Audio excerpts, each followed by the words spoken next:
विभाजन की विभीषिका आज सभी के स्मृति शेष में अभी भी बची है। कुछ तस्वीरें बयां करती हैं विभाजन की विभीषिका, और जहां भारतीयों की जिजीविषा की परीक्षा हुई थी, उनके चरित्र की परीक्षा हुई थी। हम लाखों लोग बेघर हुए। इसको रेखा जी को बुला के लाते हैं सबसे पहले सफाई के लिए। यहाँ पे मेरा क्लास है सेकंड।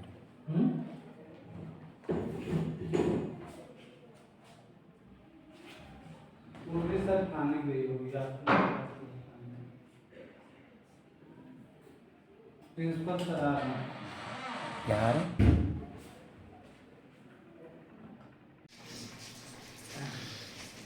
ठीक है। आदरणीय प्राचार्य महोदय, विद्वान शिक्षक और प्यारे बच्चों, आज 14 अगस्त है। आपको मालूम है कल हम अपने स्वतंत्रता दिवस का 77 स्वतंत्रता दिवस मनाने वाले हैं, ठीक है ना।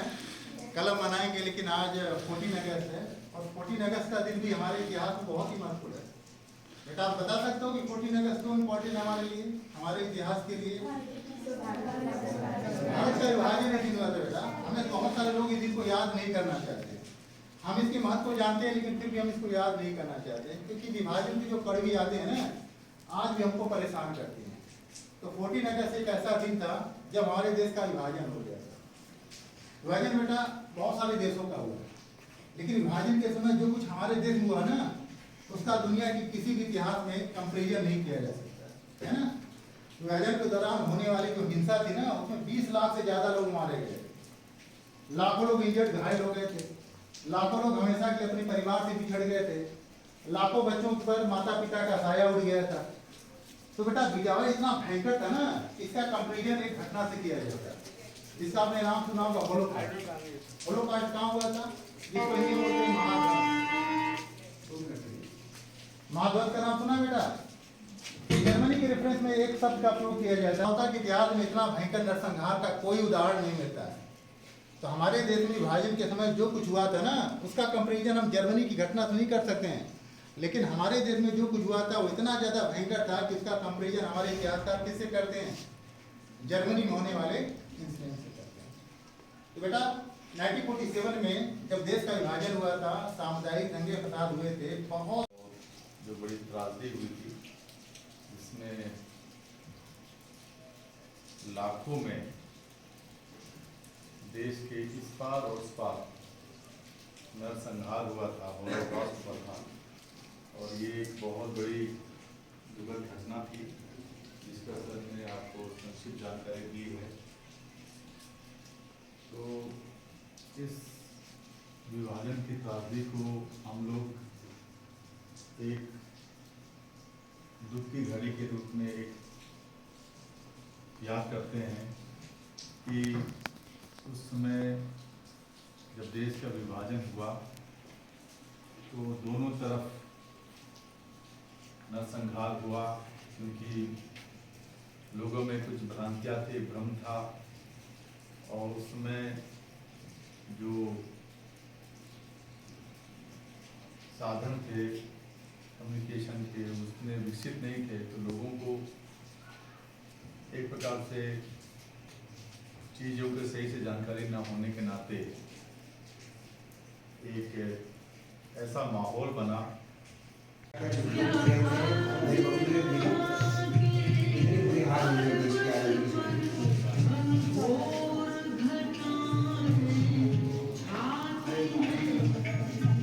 भी अगर ओरिजिनल तो जब लाखों और चहकती जुबान से न जाने कितने ही सवालों और यादों की बौछार सी हो जाती है। पर घर से ये दूरी जब 60 सालों की हो, तब भारत और पाकिस्तान की ऐसे न जाने कितने परिवार हैं जो सीमा पार घर छोड़ कर आए थे, और वो घर दोबारा देखने की हसरत दिल्ली आएगी।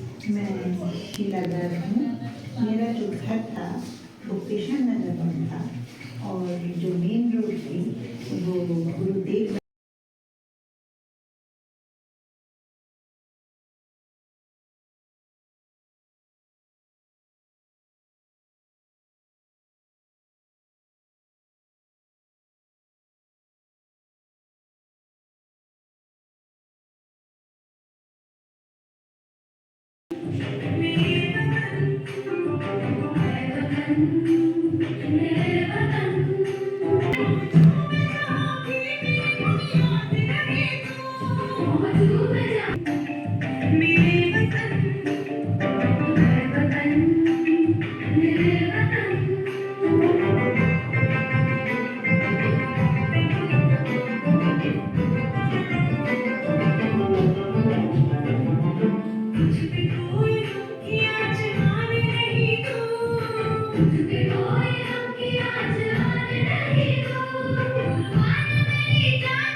We were in a hurry to quit.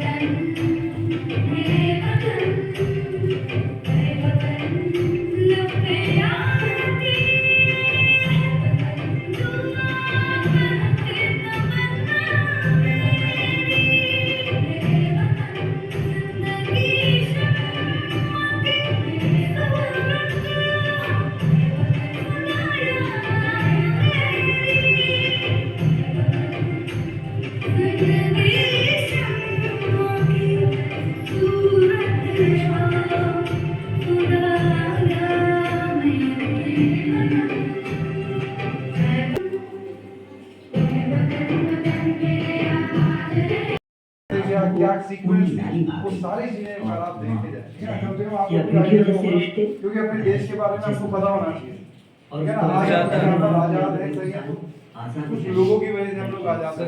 भाई का साथ लग गया।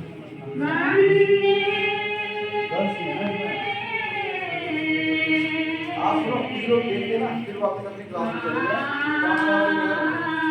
देख लो एक बार सारे लोग देख लो क्या आज के दिन भारत और पाकिस्तान का बंटवारा हुआ, ठीक है। और जब बंटवारा हुआ तो ये कहा गया कि जो भारत के मुस्लिम हैं या जो भारत से अपने धर्म स्थापित हो गए वो वहाँ जाए और जो वहाँ के लोग यहाँ आना चाहें वो यहाँ आए। इसमें आपने फिल्मों में देखा होगा तो ट्रेन डेड बॉडीज आई, ठीक है, रास्ते आई, रास्ते में बड़ा मारकाट हुआ था, लोगों की जमीनें चली गई, संपत्ति चली गई, उनके सगे संबंधी चले गए। आज का दिन हम ये मना रहे हैं कि जब भारत का और पाकिस्तान का बंटवारा हुआ था तो किस प्रकार से जो विस्थापित हुए थे उन लोगों का क्या क्या दुख हुए थे, उसी के लिए पूरा एग्जीबिशन है और उसी के लिए सामने आपको एक डॉक्यूमेंट्री भी चल रही है, ठीक है। और यहाँ जितने भी कंप्यूटर सिस्टम्स हैं उसमें भी उससे संबंधित चीजें डाली हैं, आप ये पूरा देख लीजिए, ठीक है। और चाहे स्क्रॉल डाउन करें तो ऊपर नीचे करें, ठीक है, पढ़ो इसको। और बहुत सारे कॉम्पिटिशन्स में इस प्रकार से प्रश्न भी आते हैं, ठीक है। वो पूरा दौर इतिहास में शक्ल हो चुका है।